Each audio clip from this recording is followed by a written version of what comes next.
Hello, we're going to do a independent t-test, also known as a sample t-test.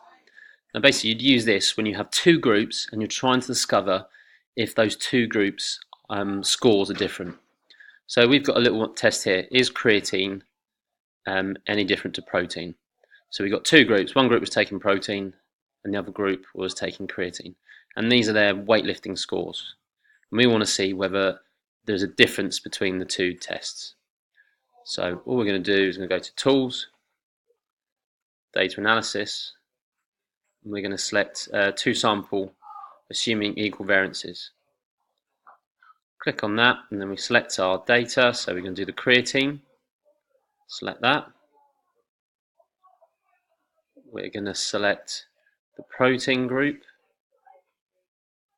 and then I'm going to put 0 in here, and then we say OK. Right, and here's the defining factor. We put in 0.05. So we need to look at whether this score is less than or equal to 0.05. And as you can see, it is less than 0.05, so we can say there is a difference between the two groups. There is a significant difference.